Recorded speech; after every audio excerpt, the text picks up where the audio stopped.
Face aux effets grandissants du changement climatique, les 9 parcs naturels régionaux de la région Sud expérimentent des solutions sur leur territoire. Pour les documenter en vidéo sans impacter moi-même l'environnement, je me déplace de parc en parc à bord de mon vélo solaire qui produit lui-même son énergie.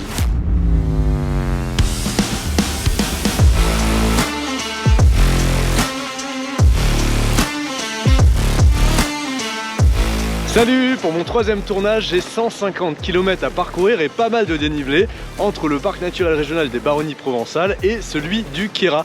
Situé au cœur des Alpes, le Queyras c'est justement le parc naturel régional le plus haut de France. Or, en montagne, le réchauffement climatique est en moyenne 2 fois plus rapide. Ça veut dire qu'il est essentiel d'en mesurer les effets, mais aussi d'inventer de nouveaux modèles moins impactants. C'est le cas du refuge du Viso, situé au cœur de la réserve naturelle nationale.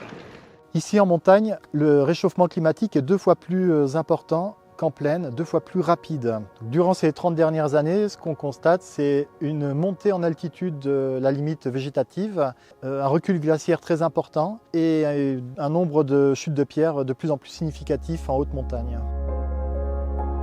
Ici, nous nous trouvons dans le village de Ristola, l'une des communes du parc naturel régional du Queyras. C'est une commune qui est encore assez agricole et qui est surtout très sauvage, avec peu d'habitants pour une très grande superficie.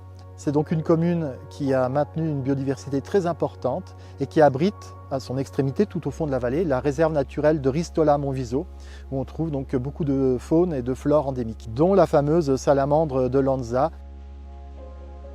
Une réserve naturelle nationale a pour but de protéger et de conserver les éléments majeurs du patrimoine naturel, mais on a aussi un but de recherche scientifique. On accumule des données sur un même endroit. La réserve naturelle fait partie du réseau Sentinelle des Alpes.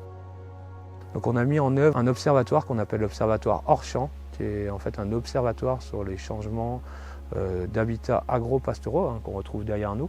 C'est un transect qui fait 1000 mètres d'altitude, où on retrouve des placettes tous les 200 mètres d'altitude pour voir comment la flore va évoluer par rapport à ces changements climatiques. Les efforts d'inventaire, qui sont un travail important des réserves naturelles, nous conduisent à bien connaître les communautés animales et végétales. Chaque année, on progresse sur la connaissance en confiant des études à des spécialistes. Cette année, par exemple, c'est une étude sur les insectes aquatiques. Quand on parle de biodiversité, on est obligé de parler d'insectes puisque les insectes c'est 40 000 espèces en France. Pour comparaison, les oiseaux c'est à peu près 500 espèces. Je capture ces adultes de trichoptères pour pouvoir ensuite les déterminer au laboratoire.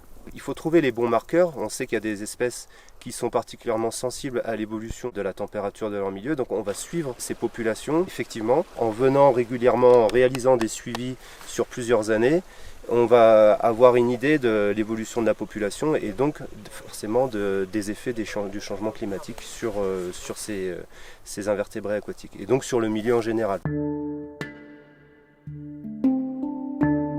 Nous, on est au cœur d'une zone extrêmement sensible et protégée. Du coup, à nous les premiers qui vivons pendant notre saison dans ces altitudes, à nous de protéger pour garder ce patrimoine vivant et très sensible pour les années à venir, quoi.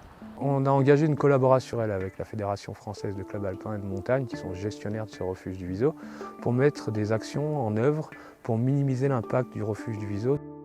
On a essayé d'enlever les énergies fossiles qui étaient dans ce refuge en mettant des panneaux solaires et surtout en mettant en place une turbine hydroélectrique qui a permis dès cette année de ne plus allumer une seule fois le groupe électrogène de la saison et d'être en autonomie totale avec les énergies produites sur place.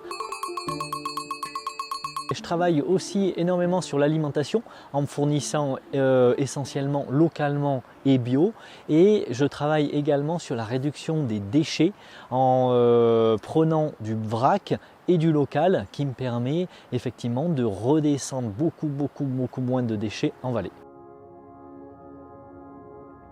Actuellement, on est en pleine révision de la charte du parc naturel régional du Queyras. Ces conditions climatiques vont encore évoluer. On aura des périodes de sécheresse, on aura des périodes de fortes pluies, on aura des périodes de manque de neige. Et ça va conduire l'ensemble de la population à s'adapter obligatoirement à ces aléas climatiques qui impactent fortement les activités touristiques et économiques. comprendre et mesurer les impacts environnementaux pour mieux passer à l'action. C'est ce que fait le parc naturel régional du Queyras et les anges gardiens de la réserve naturelle. L'aventure de parc en parc continue, cette fois direction le parc naturel régional des Préalpes d'Azur. Et pour ça, je prends la direction du sud à travers les Alpes. Au programme, plus de 200 km et surtout 5000 mètres de dénivelé positif. Ça va grimper. Allez, salut!